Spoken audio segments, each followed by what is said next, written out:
Hey, everybody, welcome to the Rangers Today Baseball Podcast. This is episode number 117, and today, Dr. Keith Meister, MD, is going to join us. He's the team physician and does all the UCL Tommy John surgeries for the Texas Rangers. Before we go anywhere and get anybody on here, though, we have got to talk about the big league team who just took 3 of 4 in Detroit. They are 11-9 overall, leading the American League West.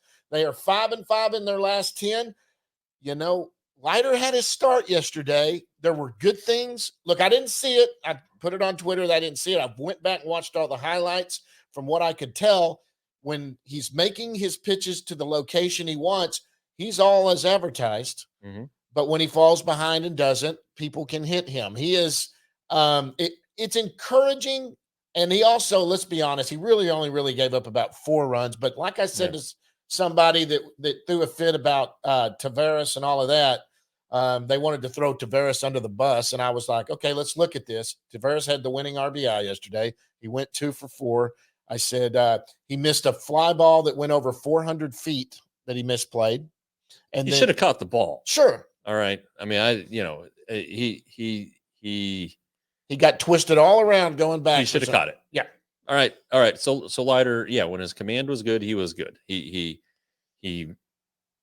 missed too much. He had 3 walks, but that doesn't really speak to the command issues. He was ahead in some counts, couldn't put away guys. They ended up getting hits or whatever. He would just miss locations like the entire opposite side of the plate at times. But there was a lot of good. The stuff is there. I mean, the pitches play, the fastball plays when it's commanded, and that's it. That's for everybody. So you consider all the factors in an MLB debut. All the emotion, everything that goes into it. He was probably pretty fired up.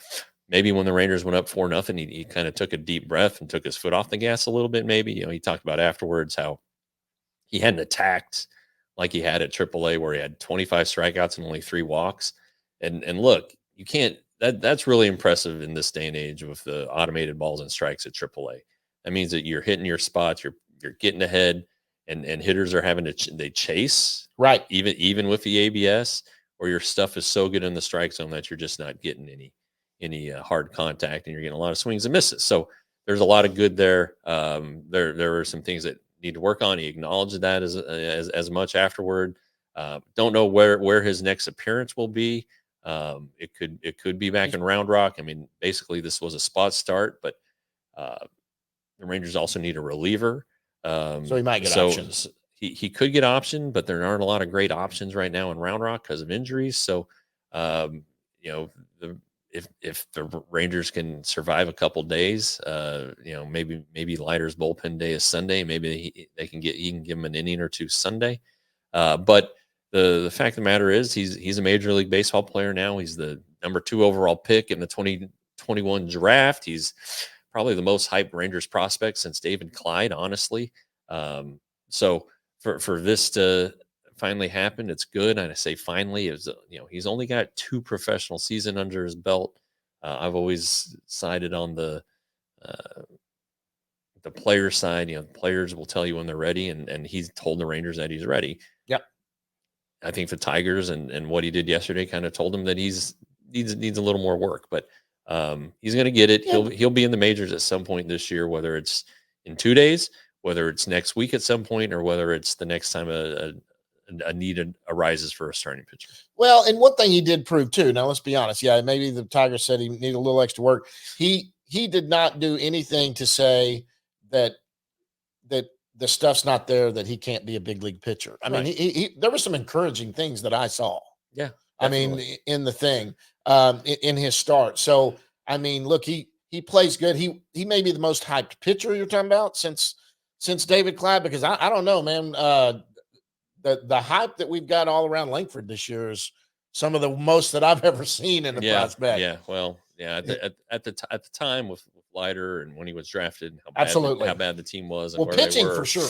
Yeah. So anyway, so he the Rangers didn't lose. No. Their offense had a good day. Right. Tavares had an interesting day with the fly ball. Base running blunder. It was a blunder, but it ended up working in the Rangers' favor, but Right. it was a bad play that really could have cost them the game, honestly. And anyway, and then he had a big hit in the ninth. So up and down game for him, but he's had a rough road trip. He's really hit the ball well. I think you're starting to see Leody Taveras come find his rhythm here at the plate. He's had some bad luck, but Got the winning RBI. leading off the he didn't get the winning RBI. He scored the winning run, the go ahead run.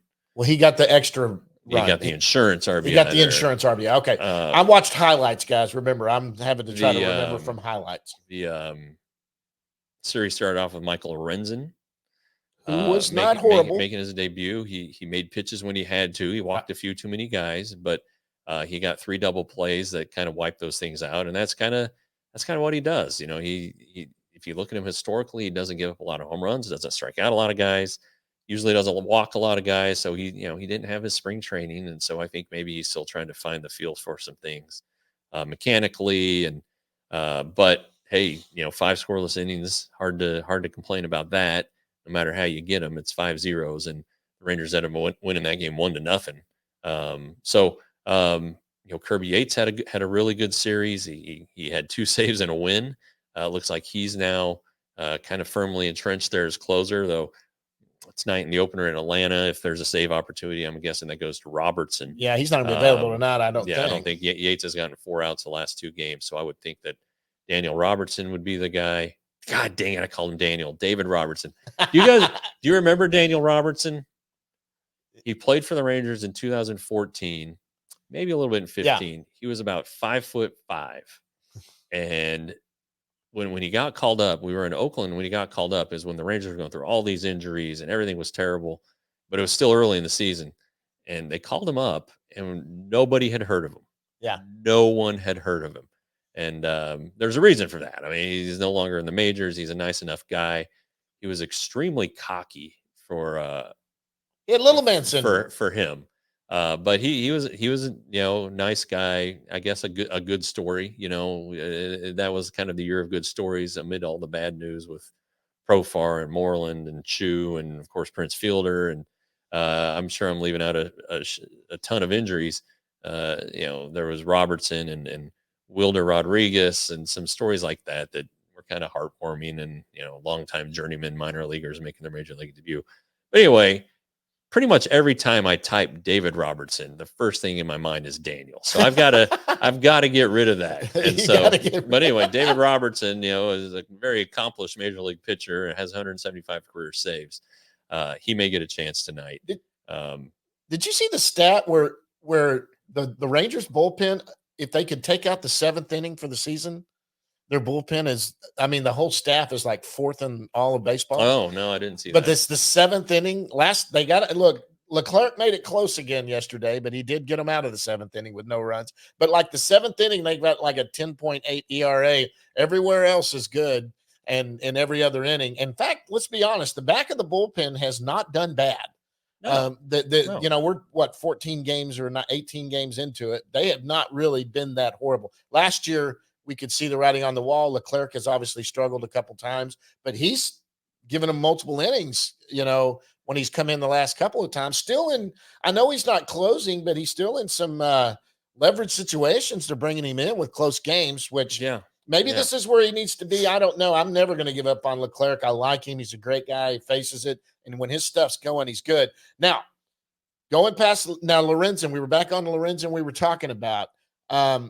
He did not look like a dominant number 1 starter, but he gave him 5 scoreless innings. Yeah, and that's all you could. He wasn't signed to be a number 1 starter. Yeah, he's not a strikeout guy. He's a ground ball guy. He was signed to fill a need, and he's going to get a shot to fill it. So, Cody Bradford's hurt right now. Just a little back strain. He's supposed to be back in the 2 weeks.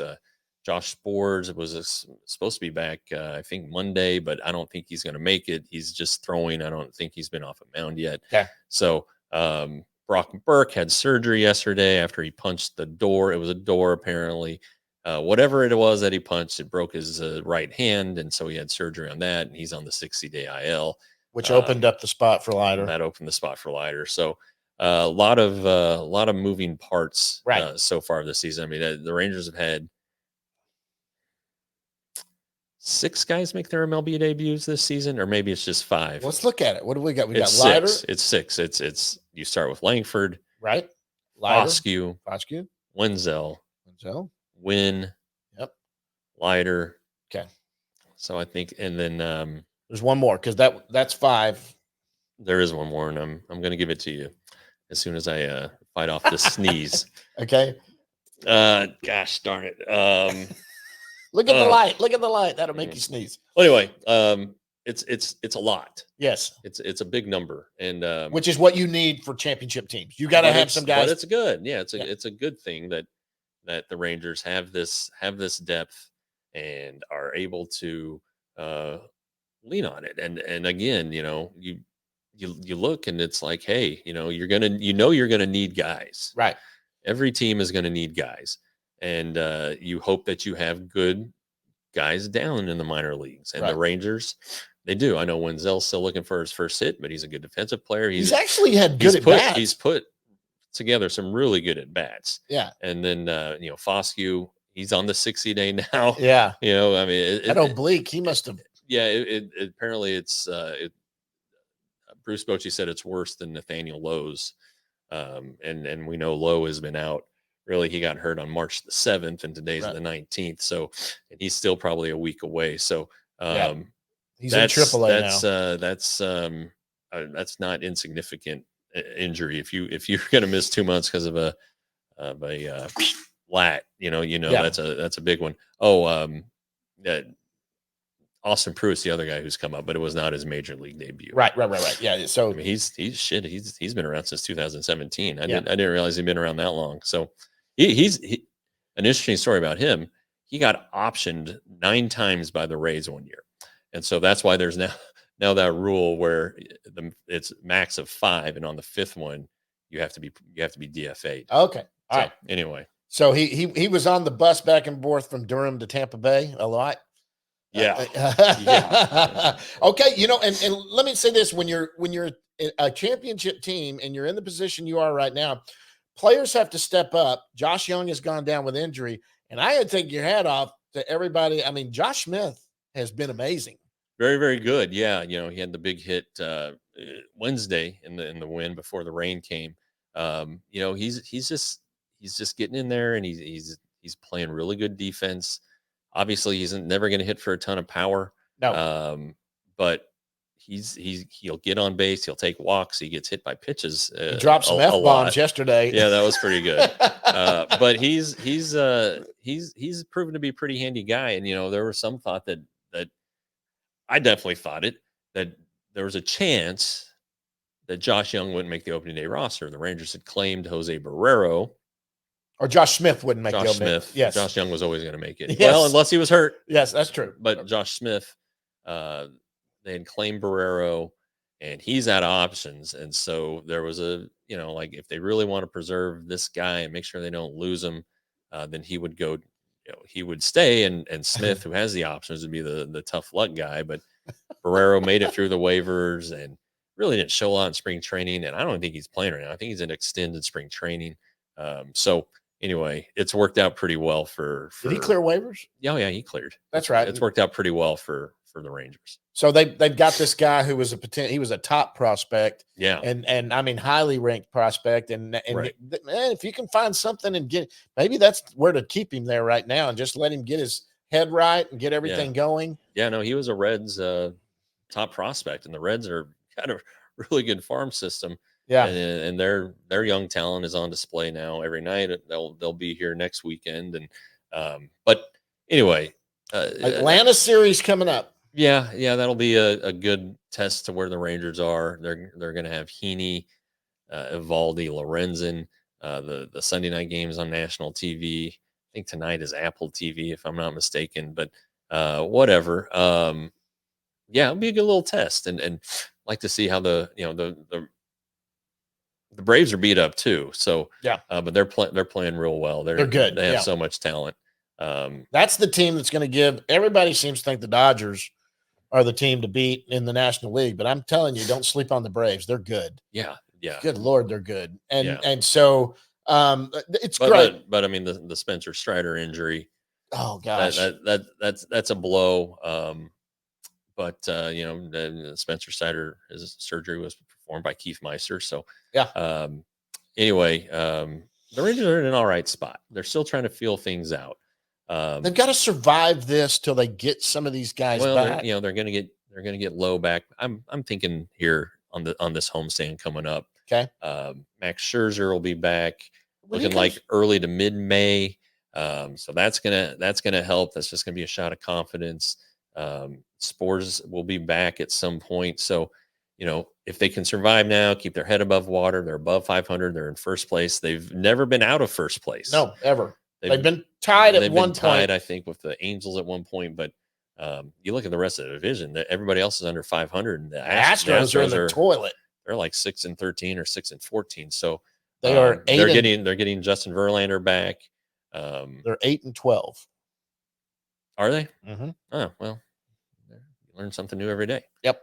I thought they were a little worse than that, but whatever. They're not good right now. And no, they're 6-14. I was looking at the wrong thing. You're right. They're 6-14, 5 games back of the Rangers.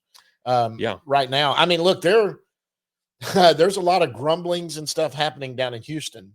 But right now, while we're thinking about it, before we've got to get out of here, and we'll get Keith on here and go from there. But a couple of things before we do that. One, let's talk about Elvis. A couple of things are going on at rangerstoday.com, and T.R. Sullivan, a big baseball historian, loves to read baseball books. One of his favorite books is The Boys of Summer by Roger Kahn, and wrote about the Brooklyn Dodgers more than 50 years ago. Still a great book. TR wants to do The Boys of Arlington, and he started yesterday at rangerstoday.com with Elvis Andrus. It's pretty interesting. TR had Elvis every year that I was on the beat with TR, and I didn't realize that Elvis had made this impact. Looking forward to seeing all of these that he cranks out. He's retired. He can write whenever he wants, whatever he wants. But he seems pretty motivated by this one. And so we'll see what happens. And over 32 years, he's come across a lot of guys. And so we'll see. But if you want, it's only at rangerstoday.com, which is $5.99 a month or $60 for the year. If you're watching this podcast and you want to get a subscription, I will give you an annual subscription for $48. All you have to do is email me, jeff@rangerstoday.com. I'll send you a QR code and everything will work out just beautifully. So we had a couple guys do it last week after announcing this, and I don't think they're complaining at all. So just hop onto the website, and you won't regret it. It's $4 a month. If you get the $48 deal, it's $5 a month. If you're feeling generous and don't, either way, it's $5 as a cup of coffee at Starbucks. Just ditch the coffee one day a month, and you're good. Listen, there's another thing I want to kick around too with TR too. Okay. And you guys, we want your feedback if this is something look, the memoirs that he is writing is fantastic. It goes all the way back to when Rangers Today started. He started writing his memoirs. For anybody that's an old school Texas Ranger fan, if you're not reading these memoirs, it's crazy. Jeff's been on the beat since 2008. TR's been on since, I think, 89 was when TR first came on, somewhere back in there. Yeah. He's been there 32 years before he retired. He's got great stories, especially about when the Rangers came here. We're thinking about doing a thing with TR, aside from this show itself, just one with TR, maybe get some Q&A with him, but come in, talk about his memoirs and all his stories. I mean, they're all amazing. If you've never seen TR or talked to TR, he's a storyteller.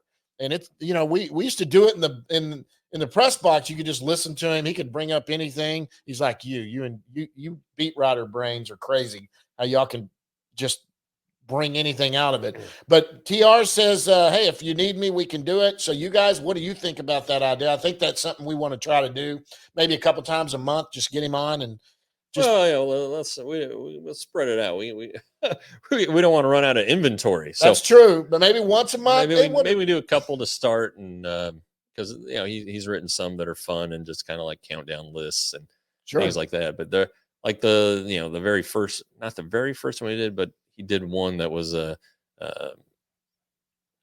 the origin of the team, and it was 3 or 4 parts, and there's just a lot to unpack in that. Oh my one. gosh.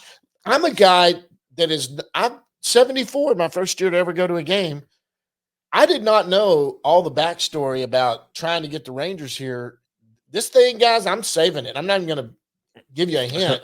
I've always just thought Bob Short came to Tom Vandegrift and they just brought the Rangers down here that were the Senators.